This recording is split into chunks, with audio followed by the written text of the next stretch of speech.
It's very simple, but for the first time, I have made a little circuit. I'm following this tutorial that was made for kids, but I have the LED blinking. I didn't code it. I'm just running the code that they sent me, but I'm about to learn how it works. It's just Python. And that's what I'm excited about.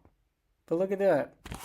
There's power coming from this, coming from the Raspberry Pi, and it's a certain voltage, and that goes through this wire into this resistor, and it powers the positive end of the LED, and then the negative end goes through this wire into the ground, which is, I guess, I don't know what it means, but it works. And that's exciting. It's blinking.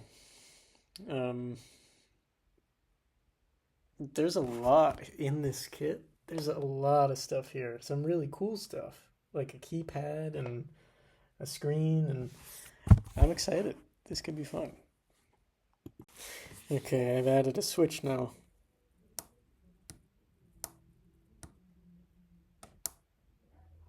Which is cool.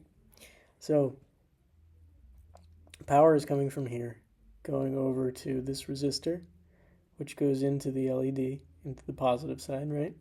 Then the negative side of the LED goes to this ground, but it also goes to this, which connects to the switch. The switch is also connected to a resistor here, which is hooked up to the 3.3 volts, which I'm not sure why. I would just think that the LED could go right to the switch and the rest of the switch could go back. I'm not sure what this is for, but I'll try to figure it out. Yeah, and then the switch is also connected to GPIO 18, which I can look up on here. It's running Python code, which I haven't looked at yet, but it changes when I press the button. Maybe it'll explain later. But yeah, I don't quite know what it does yet, but it's cool. Okay, I understand it, and I'm gonna just keep talking to myself to explain, so it sticks. The reason, the way I understand it, is the LED gets power, and the switch also gets power. The switch gets power, and it's running that power back into the board. So the GPIO 18 is always at high. And when I press the switch, all of that energy goes through the ground instead of up to here. So it switches to low.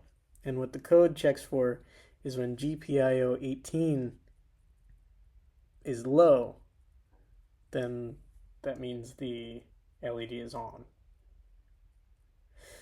I think. If this were just a battery, I think it would work differently. I think it would just be one circuit and the switch would just interrupt.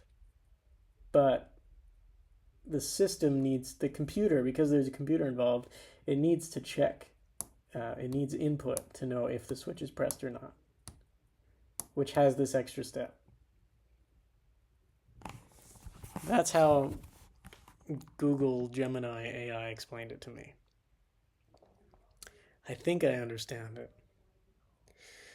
And I think the reason there's a resistor for GPIO 18 is because 18 could become an output and it could provide a voltage, and that could short circuit everything. Because it can go either way. The system, it can be on or off. And right now it's just an input. So if I accidentally turned it on, that could cause a problem, and that's why the resistor's there. I would like to very much understand this intuitively, and I hope to get there someday. But this is cool. Look, I got a little...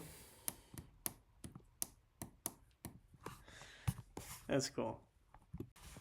This goes over my head now with this next one, because now it's able to stay on, and it acts like a light switch.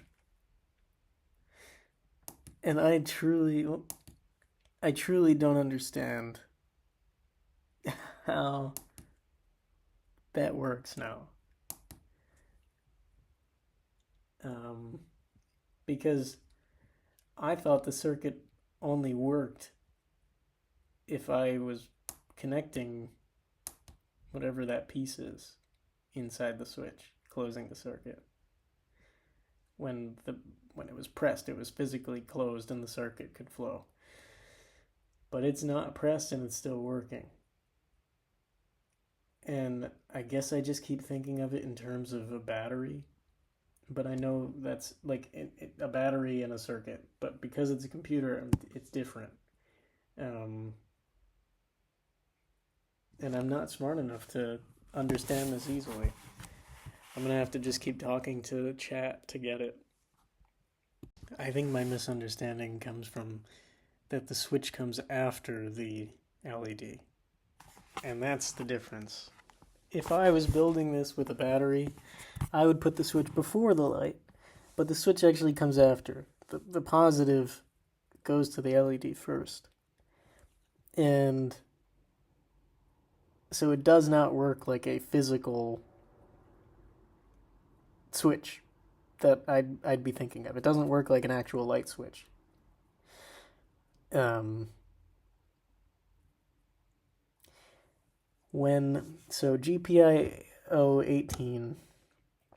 18 is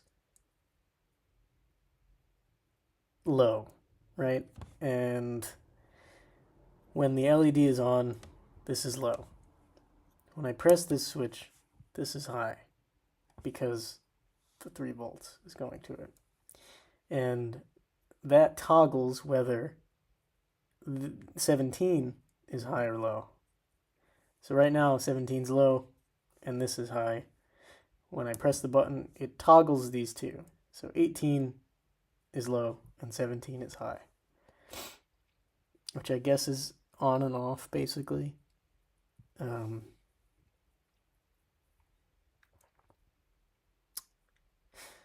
That's really interesting. I think I'm understanding. I think I'd rather do this with batteries first, because I barely understand how a normal electrical switch would work. But I have to try to not think that way if I'm going to be coding and using a computer as a controller. Yeah, I love this. I don't know how much I'm going to do because it's 9:45 p.m. But I made a little light switch. It's look at that. Now, if there was a way for me to have this be voice activated, instead of a switch, I can say, "Hey, light, turn on," and it turns on. That's the goal. And then I can replace my smart lights. Replace Google, I mean. We'll see if I can get there someday. Very cool.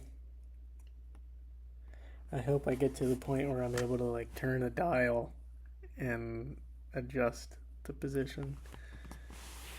I think that's the last one for tonight though. That's very cool. I'm probably going to finish the Lawrence Block book. I'll talk about that tomorrow if I do, because I don't feel like talking anymore. Good night.